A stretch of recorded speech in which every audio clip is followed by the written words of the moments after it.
I decided I didn't want to live in fear.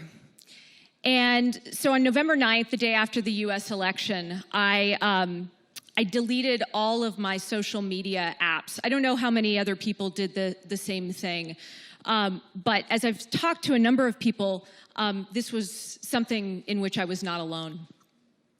And what I realized is that as I was ingesting more and more of my feed, I was actually seeing more people talk about fear and how terrorized they felt and how confused they were. And rather than feeding this fear, I decided to take a step back.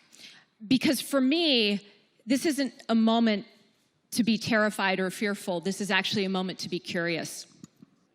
And so as I got off social media, and I had a moment where I started to kind of reflect back on where I had been spending my time, I realized a few things.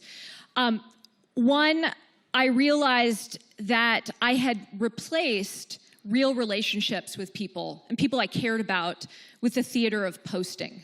I actually knew more about the lives of people who posted frequently onto Facebook or Twitter or Instagram than I knew about what was happening in the lives of the people that I actually truly cared about. And that was disturbing to me. The second thing that was disturbing to me is I took a step back and I stopped ingesting as much information and as many posts as I had been ingesting, was the fact that the feed that had started off as something where I could actually keep track of what my friends were doing, what my family was doing, had actually morphed into something where so many things were fighting for my attention. And at some point, the feed had become algorithms that were more about posting and surfacing to me polarizing posts about politics, and people sharing things that they felt a sense of urgency in terms of me needing to see, whether that was about things happening around the world or causes that they cared about. And in between all of these were high highs and low lows of people posting about their new puppies and their children. And as I took a step back, I realized that in centralizing all of this, we had created something that was moving so fast and we could move so quickly that it actually made it difficult to care about anything. What I realized in looking at this was that social media, even before fake news, even before all of the things that we're now starting to see, had been compromised. And our original ideas and our original vision for what this was supposed to be had been morphed into something that actually promoted more and more extremism and more drama and more heightened emotion, because that was actually what was getting to the top of the feed. And in thinking about and looking at the fact that most everyone I knew and the people sitting around here and all of the folks that we've trained on the rules of social media are posting about their most precious things into this feed, and at the same point in time, it had been weaponized by a small groups of very well-organized people who were using it to actually put forth influence towards extremism. And I asked myself the question then, how did we get here? And I actually believe it's three things. I think the number one thing that we did is we traded the social network for social media. The network, the ability for each of us to connect to not only the people that we already know, but the people that we should know. We actually traded that ability to communicate, that ability to have new and interesting networks created for the purposes of meeting and interacting and building relationships with new people. We traded that in for social media, which really actually follows a 20th century model of broadcast and capturing attention and aggregating audiences. And at the exact moment that we actually had an opportunity with the most effective, most powerful organizing network that's ever been created, we actually ankled it. And we chose instead to focus in on a media model where it was about, post out to you, you follow me, and we're not about actually building relationships with other people. That's not the point. I believe that actually is the point. And so as we traded a social network for social media, we also decided that a centralized feed was the answer. That in convenience and in connections that allowed us to very quickly keep up with things, that actually was what we had all been looking for and what we had all been trying to build. And the reality is that the centralized feed is fundamentally vulnerable, and I do not see another way for it not to be. At any point in time when we've ever, as an industry or as technologists, focused in on building centralized versus distributed systems, the results are actually not about innovation. And as we look specifically at this centralized feed that is desensitizing us to caring about any one issue, because we are seeing so many issues flitter before our eyes. Sorry. This is, I believe, the fundamental challenge that we have to navigate over the next 10 years.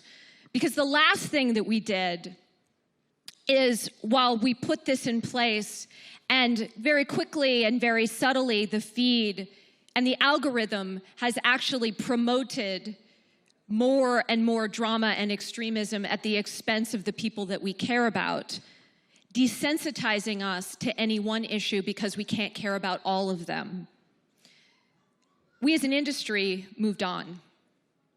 We moved on to invent the future, to disrupt the next industry. So we talk about Bitcoin and we talk about self-driving cars and we spend more time talking about AI, while the fundamental network that we have created is being used in a more and more insidious set of ways. I think that the promise has actually been bastardized. So, is there a solution? I think the answer is yes. And it's why, as I deleted my apps, I have never been more optimistic. Because when I look at what is possible as we move forward, I actually think, the 13-year-olds have actually figured it out. So when we look at what is happening with digital natives and with mobile natives, and the fact of the matter is that they are focused on not one big public centralized monolithic feed, but actually in how do they take their relationships private, ephemeral, and increasingly finding ways to express themselves in groups that are smaller and based on their interests and their passions and their goals. I think that that is actually the right model. One of the things I hear quite often when I say the answer is in dedicated networks, the answer is in interest-based networks, the answer is in meeting people that you should know and who care about the same things that you care about, or more importantly, have the same professional set of identities or interests, or have been diagnosed with the same conditions. I sometimes hear, well, isn't that going to actually create more echo chambers? And that's not actually been our experience. For example, in the last year, we've had a network for small business owners and the self-employed grow rapidly. And what's been fascinating is that on every other platform where the conversation has been compromised and weaponized with political discourse or lack thereof, this network, which brings together people of all sorts of political affiliations, has actually stayed focused on the topic at hand, which is how to run a successful business. What are the things that people need to do to be able to get new customers and make more money? And the support, the encouragement, and the information has been nothing short of profound. We did not see political conversations break out in this network. And yet, it's not just for information sharing. What's really powerful from my perspective about dedicated networks is while they start in one way, they can be utilized in ways that are much less about talk and much more about action. For example, we have another network that is for people whose lives are touched by type 1 diabetes, either because they're teenagers that were diagnosed as children, young adults that have been living with the disease for 15 years, or their caregiving parents. And while the network started for the purposes of support and encouragement and information sharing for a chronic disease, something really magical happened. One of the members of the network, her daughter was actually denied coverage by Humana, which is a large insurance company in the US. And the community rallied to her defense and immediately highlighted to Humana that this was an injustice. And within days, Humana changed its course. When there is an opportunity to harness the power of an identity or an interest or a place where people can simply focus on connecting to members who are near them, connecting to members who are like them, and connecting to members who care about the same topics. These aren't echo chambers. These are actually opportunities to build deep and real relationships. So when I come back to where I started, again, I'm more optimistic than I have ever been, because I believe that this is the first time that the results of a vulnerable and centralized feed are actually being talked about, not only by us as an industry, but I think in much wider conversations. I don't believe that the answer is government intervention, especially when you see the impact that technology has on culture and now on government in terms of being able to organize. I think it's going to be ground up. I think it's going to be organic.